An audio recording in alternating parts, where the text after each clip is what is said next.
Hello दोस्तों, आज मैं सिर्फ आपके सामने फिर उपस्थित हूँ घातक बुलेट के पार्ट नंबर 3 के साथ। तो जो हमारे चैनल पर नए हैं, पहली बार मुझे सुन रहे हैं, उनसे मैं निवेदन करता हूँ हमारे चैनल को सब्सक्राइब कर लें। तो दोस्तों, कहानी स्टार्ट होती है अब 3, 2, 1। घातक कितनी रकम का है? 20 लाख का। मेरे मुंह से सीटी निकल गई। 20 लाख का? 24 साल का छोकरा और प्रोफेशनल गेमलर्स का 20 लाख का कर्जाई। इतनी बड़ी रकम क्यों मिल गई उसे कर्जे में? क्योंकि बाप चुका देगा, क्योंकि विरासत की वो विपुल धनराशि चुका देगी जो कि उसे 13 महीनों में मिलने वाली है। इतनी बड़ी रकम का कर्जा एक बार चुका देने का जानते हो क्या नतीजा होगा? क्या नतीजा होगा?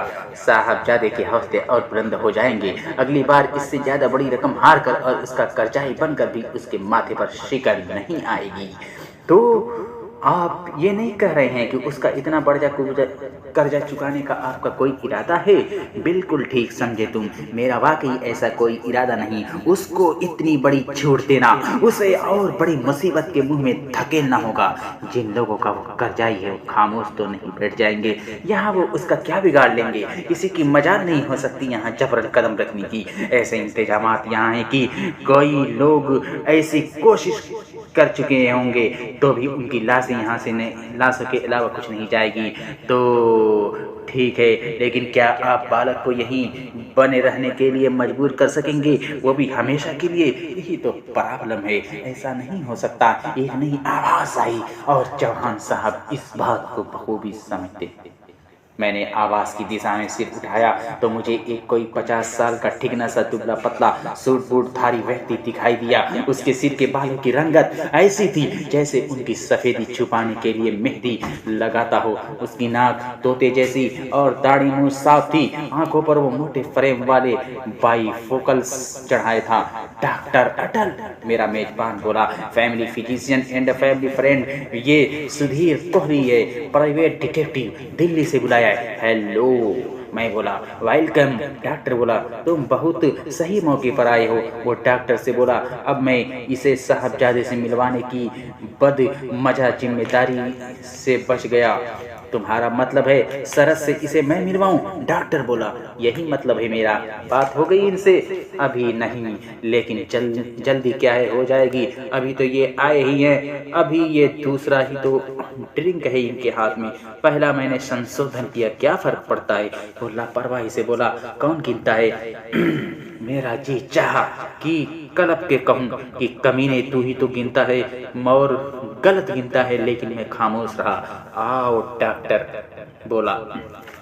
मैंने विस्की का गिलास खाली किया, सिगरेट को एस्ट्रे में झोंका और उठकर उसके साथ खो लिया। वह मुझे बेसमेंट में लाया जहाँ की इंडोर शूटिंग रेंज स्थापित था। वहाँ एक दीवार पर एक गोल टारगेट टंगा हुआ था, 20 फुट के फासले से, जिस पर एक रिवाल्वर से एक खूबसूरत नौजवान बड़ी तन्मयता से गोली दाग रहा था। मेरे देखते देखते उसने 6 गोलियां चलाई, जिनमें से सिर्फ एक टारगेट के बाहर कहीं जाकर लगी। बड़ा निशानेबाज समझता है अपने आप को। मेरे साथ सीढ़ियों के तहाने के पास ठिठका खड़ा डॉक्टर दबे स्वर में बोला। वो समझता है? मैं भी वैसे ही धीरे से बोला। आप नहीं समझते? मैं डॉक्टर हूँ, निशानेबाज नहीं। तो फिर आपने कैसे जज किया कि वो अपने आप को बड़ा निशानेबाज समझता है? भाई समझता है, तभी तो हर वक्त ठूं ठां में लगा रहता है। बुरा तो नहीं इसका निशाना। 6 में से सिर्फ एक गोली टारगेट से बाहर गई थी। फिर वो उच्च स्वर में बोला। शराब। युवक ने घूमकर सीढ़ियों की दिशा में देखा। जरा यहाँ आना। क्यों? युवक बोला। मैं तुम्हें मिस्टर कोहली से मिलवाना चाहता हूँ। मिस्टर कोहली, जो कि बाद में मुझे अभी फुर्सत नहीं, लेकिन डॉक्टर कोहली खास दिल्ली से। So off man, you can see I am busy right now. Okay, so when you are free I will let you know. Doctor ने मेरी बांह को छुआ। हम दोनों सीढ़ियां चढ़कर वहां से बाहर निकल आए। काफी करारा मिजाज पाया है लखते जिगर ने। मैं बोला, निशानेबाजी की ही तरह ही। छोड़ो वो किस्सा। वो झुंझलाए स्वर में बोला। ये बताओ, चौहान ने तुम्हें इसकी करतूतों के बारे में बताया? इसके एक 20 लाख के जुए के कर्जे का जिक्र तो किया था उन्होंने, लेकिन ये नहीं बताया था कि इस जिक्र के पीछे उनकी मंशा क्या थी। नहीं, अभी ये बताया है कि वो मेरे से क्या चाहते थे। धूम्रपान करते हो?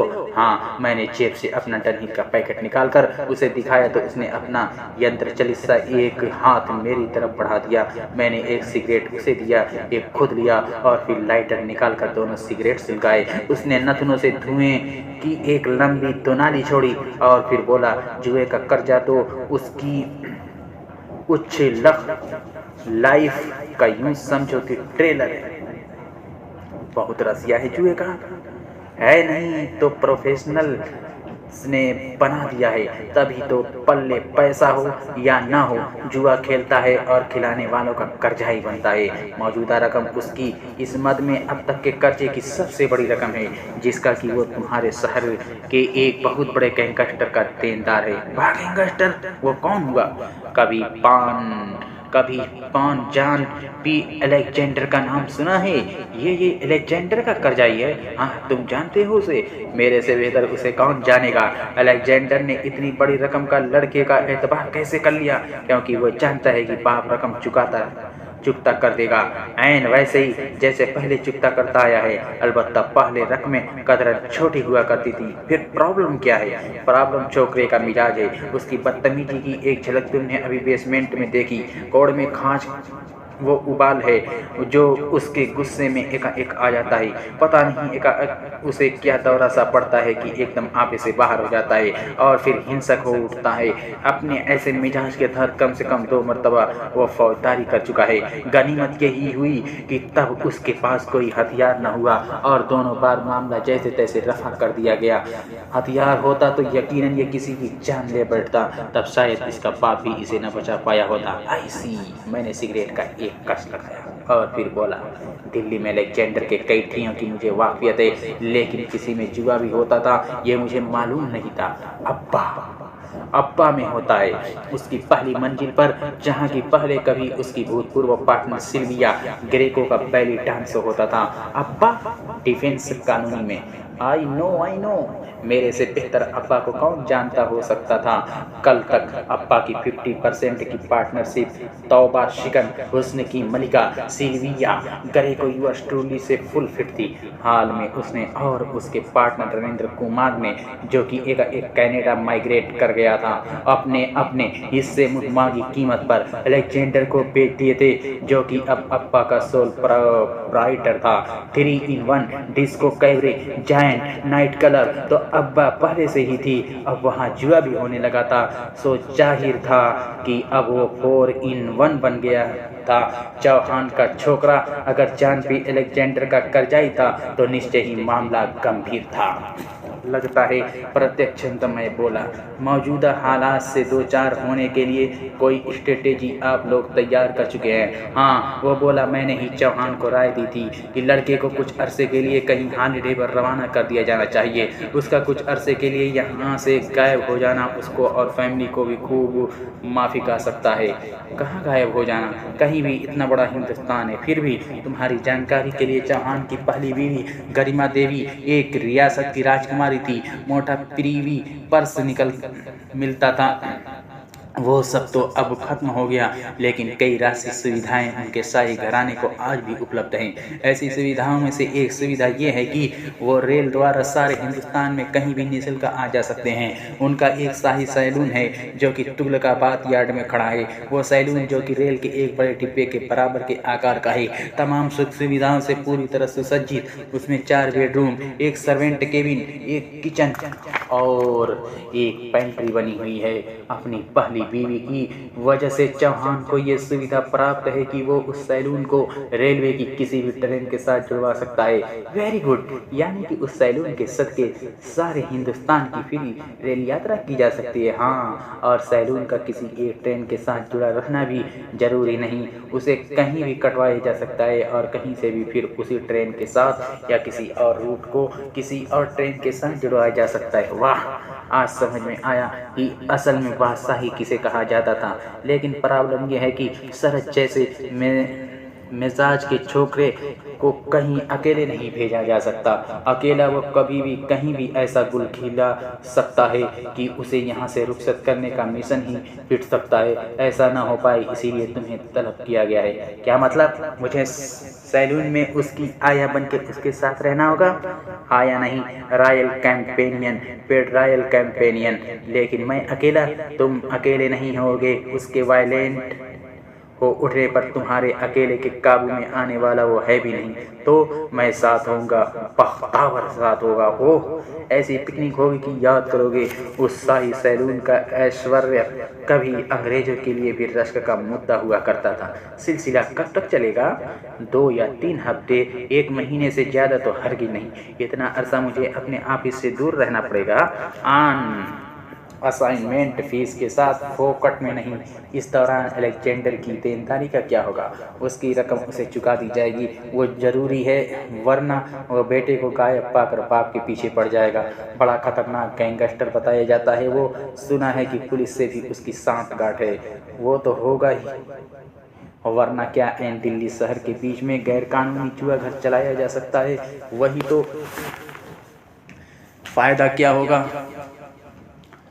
फ़ायदा ये होगा कि जब तक शरद वापस लौटेगा तब तक यहाँ का गर्म माहौल शांत हो चुका होगा। बेफिक्री की लंबी सैर से उसके मिजाज में भी यकीनन तब्दीली आएगी। वो तब्दीली आपकी उम्मीदों से उलट भी हो सकती है। क्या मतलब? अपने स्थापित लाइफ स्टाइल से दूर जाकर उसके लिए उसकी तड़प ज़्यादा बढ़ सकती है। नशे की, जुए की, शबाब की उसकी तलब दोबारा हो सकती है। मैं ऐसा नहीं होने दूंगा। आप क्या करेंगे? इलाज करूंगा उसका, तभी तो साथ जा रहा हूँ, वरना मेरी क्या ज़रूरत थी। कल कर लेंगे आप उसका इलाज। तुम्हें शक है मैं आपकी मेडिकल क्वालिफिकेशन के बारे में नहीं जानता, मैं आपकी स्पेशलाइजेशन के बारे में नहीं जानता, इसलिए दावे से कुछ नहीं कर सकता। मैं आपके धंधे को नहीं समझता, लेकिन इंसानियत फितरत को बखूबी समझता हूँ। और मेरी समझ ये कहती है कि वो छोकरा आपके काबू में आने वाला नहीं है, क्योंकि वो देखेंगे। उसने सिगरेट का आखिरी कश लगाकर उसे एक और उछाल दिया। और जहान इंतजार करता होगा। हम वापस टेरेस पर पहुंचे। समझा दिया इसे सब कुछ? बड़ा साहब डॉक्टर से बोला। डॉक्टर ने सहमति में सिर हिलाया। शरद से मिलवा दिया, शक्ल दिखा दी, परिचय दे दिया। जरूर बदतमीजी से पेश आया होगा छोकरा। डॉक्टर खामोश रहा। तो ये तैयार है? डॉक्टर ने मेरी तरफ देखा। मैं तैयार हूँ, मैं बोला। इसलिए तैयार हूँ क्योंकि इत्तेफाक से काम के नाम पर आजकल मैं मक्खियाँ मार रहा हूँ, लेकिन क्योंकि इस किस्म का कोई काम मैंने पहले हैंडल नहीं किया है, इसलिए मैं कोई गारंटी नहीं कर सकता कि आपके साहबजादे को मैं संभाल ही लूँगा। तुम संभाल लोगे। तुम्हारी तसल्ली बख्श पड़ताल करवा चुकने के बाद ही हमने बख्तावर को तुम्हारे पास भेजा था। इज्जत अफजाई का शुक्रिया, लेकिन एक आश्वासन मैं एडवांस में देना चाहता हूँ। क्या? सफ़र के दौरान आपके साहबजादे हथियार बंद नहीं होंगे। हथियारों के उनके शौक का नज़ारा अभी मैंने बेसमेंट में किया है, और निशानेबाज भी वो कोई बुरे नहीं। उनके पास हथियार होने से अगर कोई पेचीदगी पेश आई तो उसका जिम्मेदार मैं नहीं होऊंगा। वह निगाहों में डॉक्टर से मशवरा करने लगा। हथियार की फिर भी कभी कहीं ज़रूरत पड़ेगी, मैं फिर बोला, तो वो ज़रूरत मैं पूरी करूंगा। कैसे? मेरे पास लाइसेंस शुदा रिवॉल्वर है। डॉक्टर का सिर सहमति में हिला। ठीक है, बड़ा साहब बोला। शरद के पास कोई हथियार नहीं होगा, हम इसकी गारंटी देते हैं। और बोलो। और तो बोलने लायक बात फीस की ही है। क्या फीस चार्ज करते? 2000 रुपया रोज़ाना जमा खर्चे। मौजूदा केस में 5000 रुपये रोज़ाना फ्लैट रेट। मौजूदा केस में रकम ज़्यादा किस लिए? कोई खास ज़्यादा नहीं है। जो थोड़ी बहुत ज़्यादा है वो इसलिए है क्योंकि मुझे अपने ऑफिस से और यूँ संभावित बिजनेस से किनारा करना होगा। दूसरी वजह भी है, लेकिन वो शायद आपको सुनना गवारा ना हो। हमें गवारा है, वो भी बोलो। एक नीम पागल की आया बनना मैं 4 फालतू पैसों के लालच में ही कबूल कर सकता हूँ। What's your language mister Collie? वह गुस्से से बोला। काबू करो अपनी जुबान पर। अपने मुलाजिमा की बदजुबानी हम बर्दाश्त नहीं कर सकते। और ये न भूलो कि हमारे बीच जिक्र का मुद्दा हमारा साहबजादा है। करेक्शन नंबर 1, मैं शांति से बोला। मैंने पहले ही वार्न किया था कि दूसरी वजह सुनना आपको गवारा नहीं होगा, लेकिन आप ही की जीत थी कि आप वो वजह सुनना चाहते थे। करेक्शन नंबर 2, मैं आपका मुलाजिम न हूँ, ना आइंदा हूँगा। This is a contract job which you may decline to offer और I may decline to accept. Number 3, अपने साहबजादे को, अपने नूरे चश्मा को नील पागल का दर्जा खुद आपने दिया था। खुद आप ही उसकी जात औकात उजागर न करते तो मुझे क्या पता लगता कि वो क्या था, कैसा था। नंबर 4, जॉन पी अलेक्जेंडर की मुखालफत में खड़ा होना। दिल्ली शहर के प्राइवेट जासूसों की जमात में से अगर किसी के बस का काम है तो सिर्फ इस पंजाबी पुत्र के, जिसे कि सुधीर कोहली कहते हैं। चाहें तो अभी आजमा कर देख लें। कैसे आजमा कर देख लें? अपने बख्तावर नाम के रोड रोल को कहिए कि जैसे उसने मेरे से संपर्क किया था वैसे मेरे और हम पेशा लोगों से भी संपर्क करे और उन्हें यह बताए कि असाइनमेंट एक ऐसे शख्स को प्रोटेक्शन देने की है जो कि जॉन पी अलेक्जेंडर का 20 लाख रुपये का कर्जाई है। सब बख्तावर से डेंगू की तरफ परहेज करते ना दिखाई दें तो कहिएगा। वो और डॉक्टर दोनों एक दूसरे का मुंह देखने लगे। ऐसे बहुत लोगों की लाशें जमुना में तैरती पाई गई हैं जिनकी मौत की कोई वजह पुलिस के रिकॉर्ड में दर्ज नहीं, लेकिन जो इकलौती वजह थी वो यही थी कि इन्होंने अलेक्जेंडर की मुखालफत करने की कोशिश की थी या अलेक्जेंडर की मुखालफत करने वालों को शय देने की कोशिश की थी। लेकिन तुम्हें ऐसा कोई खतरा नहीं, वो कदर नम्र स्वर में बोला। जाहिर है, क्यों? क्योंकि मैं हूँ Sudhir Kohli, the only one. वो कितनी ही देर अपलक मुझे देखता रहा। ओके, मुझे विचलित होता न पाकर फीस से ताल्लुक़ रखती तुम्हारी मांग हमें मंजूर है। 1 हफ्ते की फीस एडवांस, मैं सहज भाव से बोला।